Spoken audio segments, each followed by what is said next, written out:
but it will get to the point where it will tell you what to do in a 6, 8, 10-hour day. It will break it down for you of what you need to be doing. And that, I think, is freaking mind-blowing, you know?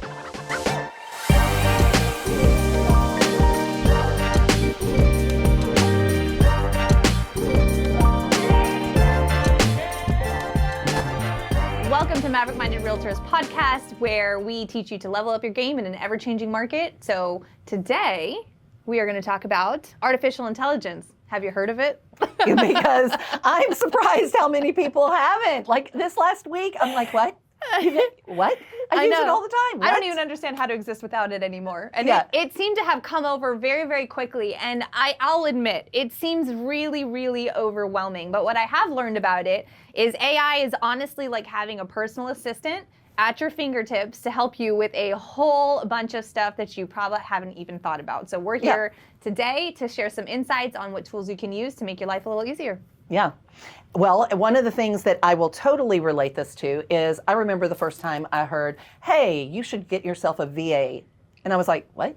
Why would I need a VA? Oh, yeah, that's a good point. And I was like, why would I, like a VA? Virtual assistant. Virtual assistant. For those of you who still don't know that one. who are pre-AI.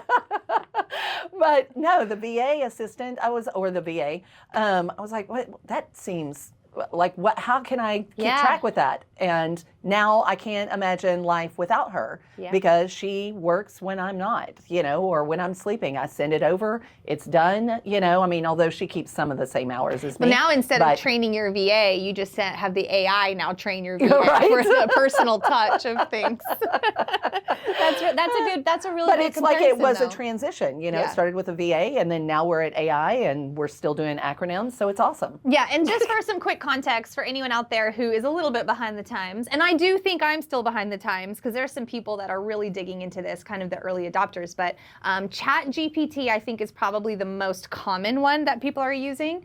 It's a really cool platform through openai.com where you can literally put in prompts and it will spit out Whatever. And by prompts, this is what we're talking about. Like anything that you would say to your assistant or to you need something done. And I say, I would like a report of today's market changes that have happened over the last month. What does it look like in this area? Be very specific and speak to me as a marketing executive doing a report for blah, blah, blah. You just try to get as many details in there as possible. Those are prompts. That is a prompt. So you have to know. So what are some things you really have to know about it? Now, one thing to keep in mind from what I understand about it is it learns you over time. So the more you talk, the more conversation you have, the more direction it can fine tune what the output is. So the art is that you've got to know what to ask and you've got to be specific. And you can even ask, hey, I want to write a response to a seller who is concerned about my commission structure compared to somebody else's. You can literally put that in there and you can have it, I want it to feel friendly but firm, informative, educated, what's a letter I can do. You can even specify how long it is. You can say, add 3 points as to why my value is what it is, and then you can edit it from there. So you can have it rewrite it and it's instant. It takes seconds. Like literally, I was on the phone yesterday with an associate of mine, and I uploaded a 108-page document, right? 108-page document. I said, read over all of this, and I want you to pull out the parts that mean something to me. And I just gave it direction of what I was looking for and what I wanted to do with that information. And I asked it to phrase everything and give me my strategy like it was an attorney, because you want to give it a role, right? And so obviously we're talking about real estate right now. So you can learn more about real estate law, about contract law. You can upload those contracts like we were talking about earlier. And it does it like that. Like literally it's within seconds. Most of the time within seconds. Sometimes it may, if it's a long document that you uploaded, it may take a minute. but we're talking instantaneous. It's crazy. Yeah, so here are some really cool ways you can use it that we have found so far. Yeah. So one today that I actually did it today right before we recorded this, was I had multiple offers on a condo that I had listed, and usually I would have my assistant do this, but she was coming in late today and I needed it. So I basically wrote a prompt that said, I need a spreadsheet that pulls this information from these contracts. And it was literally, actually I wasn't even sure if it could do it. So I asked, I'm like, if I uploaded 3 contracts, would you be able to pull all of the information? I'm like, absolutely. We'll pull whatever you need. Tell us what you want.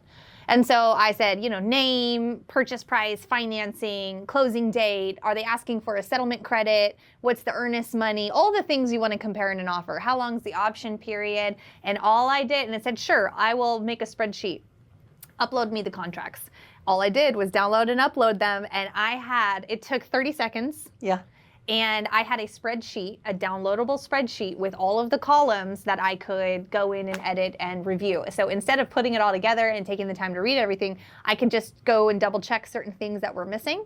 And I did this without the third-party financing addendum. So even when I asked for financing contingency, obviously you don't get that off the main contract. It's off an addendum. So make sure you upload all, as a full package.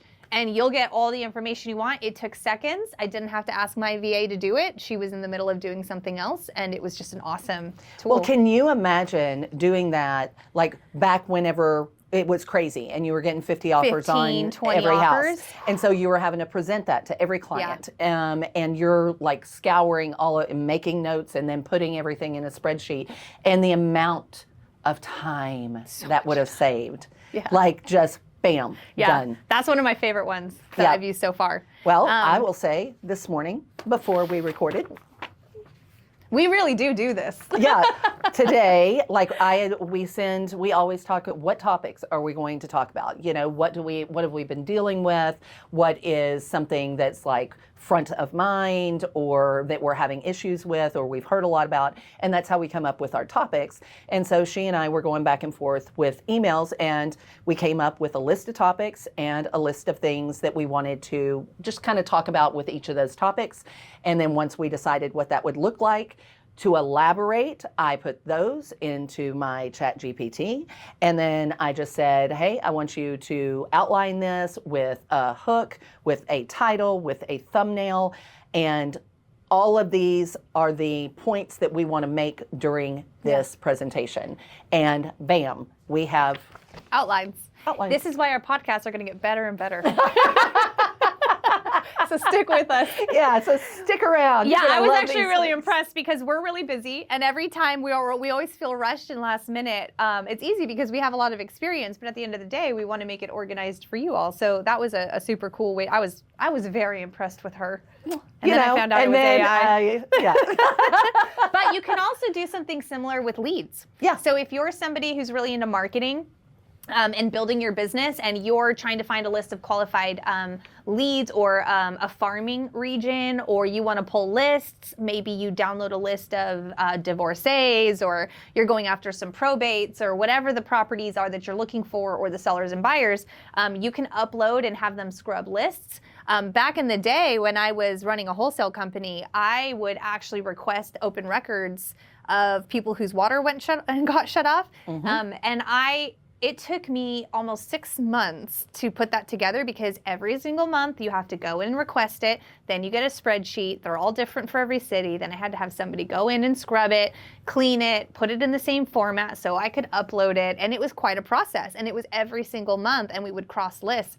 Now you would just upload it, and chat GPT or AI would just organize it, scrub it for qualifying leads. So whatever you're trying to do in terms of finding a specific targeted market, that can do it. Well, and we're not trying to say that you don't need to know your business, right? That was a conversation I had a couple of days ago of, well, we don't need to know anything anymore. That's not quite what we're talking about. You still need to know because you do have to prompt it, right? You have to give it the right information, ask for the right information, and be able to apply it in the right situation. So you do still need to know your business, but it makes you look like so much more of an expert. And and the way it expedites and the way it just allows you to do more of what you're great at, and takes care of all the stuff that takes so much time, and like marketing takes so much time. All the copywriting, all the marketing material, whether we're just talking posts, it will literally, if you want to have a social media calendar and you're like, I don't even know where to start, then you let it know, I don't know where to start. This is what I do. This is how much I would like to grow to this much. Like we were talking earlier, you give it numbers of what the end goal is, it will back into that plan for you. Yeah. Like literally back into that plan. So if in regards to not just marketing, like I want to have X amount of appointments, you can also do it for your business. So if you want to make a certain amount of gross income and commission in a year, you might want to put in, hey, what are like some average costs? How many deals would I need to do? How many appointments would I need to go on in order to get this amount of listing contracts or buyer appointments? You can actually reverse engineer your entire business model as a starting point, just to have a little bit of structure in regards to knowing how much you have to work, how many conversations you need to have, and what you need to do to get to where you want to be. So business model wise, I've done it on several of my businesses. What's my minimum I need, how many people, things like that. And it's pretty brilliant. It'll actually display all the math and everything for you too. Well, I mean, because, all right, we know we've done so many different coaching groups, seminars, books. I mean, you name it, we've done it. And one-on-one coaches, the amount of money that we spend on that, which is, I mean, worth every penny, in my opinion, worth every penny, because you need that type of growth. But it's actually a coach. It's a life coach. It's a business coach. Like you can put in there just life stuff. I literally, this is off topic a little bit, but I'm planning a trip. And I was like, I'm going here. I have this amount of days. I don't want to spend more than this much money. And I want to do these 3 excursions. Yeah. Tell me what I need to do.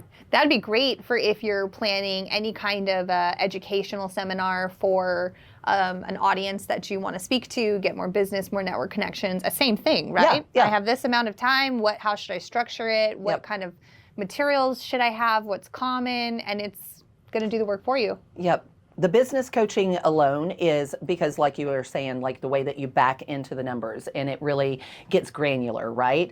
I find that so helpful because I think what most people have a hard time with, especially like you're reading books or we go to these seminars or you're sitting there with your coach and you're taking all this information in and you're like, I'm ready to go.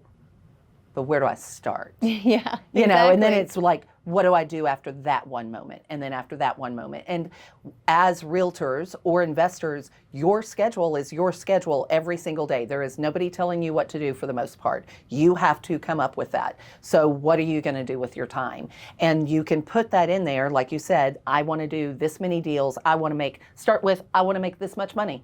I want to make this much money and my average percentage is this much. You can give it as much detail as possible, or you can start really broad and then narrow it down. But it will get to the point where it will tell you what to do in a 6, 8, 10-hour day. How many hours a day do you want to work? It will break it down for you of what you need to be doing. And that I think is freaking mind-blowing. It takes the stress of the think work out of where to begin, and it will give you a starting point. And then I think it's all about momentum. So it'll kind of give you the momentum you need. Now, you also own every output that comes out. It's not a copyrighted thing. It is your work, which I know is a huge question that people ask, because another big use for it is in copyright. Property descriptions, neighborhood amenities. It could pull what's in the area for you if you're trying to advertise a certain property. I also really love it for client and colleague communications, because sometimes we have conflict. And I don't know about you, but we're emotional humans, and sometimes we get in our heads about what should be done and not done, and it freezes you sometimes. So sometimes just being able to say the right thing to a client respectfully and professionally can be really difficult when things are running high. So I love it because you could just write whatever you want and then tell AI, hey, make this friendly, really pleasant, non-aggressive, to the point. Take out all the bad words. And it will rewrite it for you. And it's incredible. And it just gives you, oh, that's one less thing that is looming over my head that I've got to address today. And it's output quickly to deal with issues. So that's actually a huge way I've seen it used. Because, I mean, how much time do you spend like writing and then rewriting and then no, that doesn't, hey, will you look at this for me for a second and just tell me, does this sound, does this sound condescending? You know, does this sound this way? Or you know, I'll put it in and I'll say, I don't want to leave it open-ended. Meaning I don't want to continue this conversation. I'm going to be like direct, and it will do that. It'll leave it non-open-ended. Or I want to leave it open-ended so I get a response. What's the best way to do that? Yeah. It is the best communication aid. And it really does help you understand, oh, that's a great way to do that. And then you just learn for future, and it becomes a little bit more natural in your style. So I think that's one of my favorite ways to use it at this I've gotten to where I use it in just about everything, you know. And like I said, I think the easiest way for agents to start doing it is, like you said, the emails and then marketing.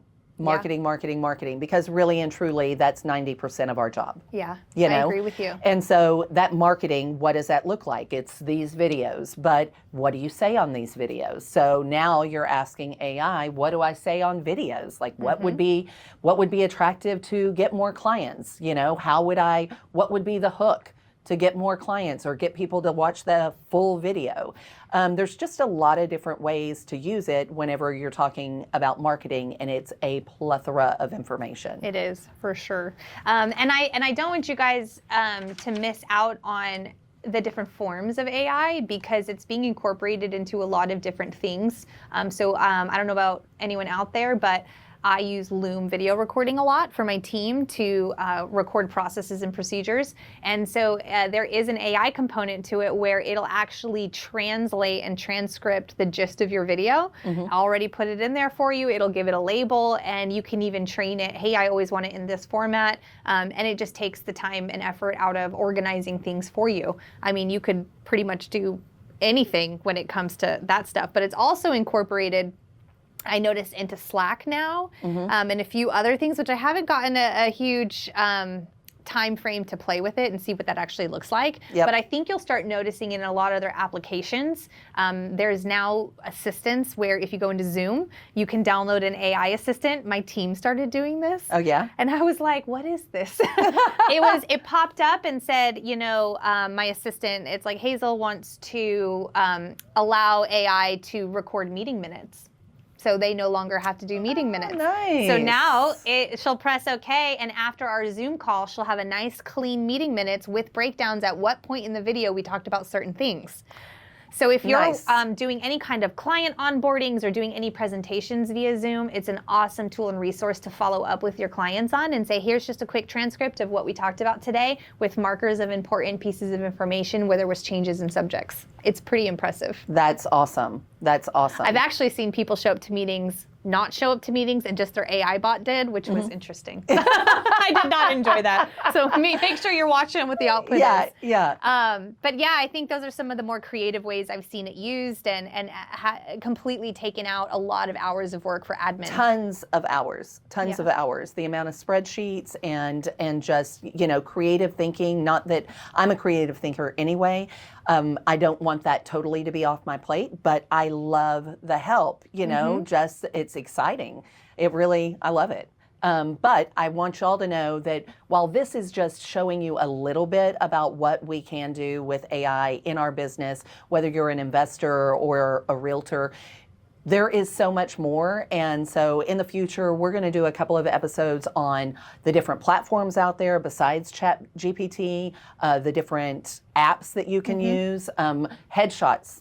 That's one. Well, that turned out really weird. I think they need a little more fine tuning. Yeah, there is some, but it's interesting. But we'll touch more on that and show y'all more examples of how we're using it in our everyday business. But I hope you go ahead and try it out. Do not be scared. It's easy peasy. Just jump on in there. Yeah, and hopefully we've given you some ideas of how you can get started and play with it. Get an account, doesn't cost a lot of money, and just play with it and see what comes out. So join us next time for a little bit more in-depth information, and don't forget to like and comment below. We'll see you next time. Thanks for joining us.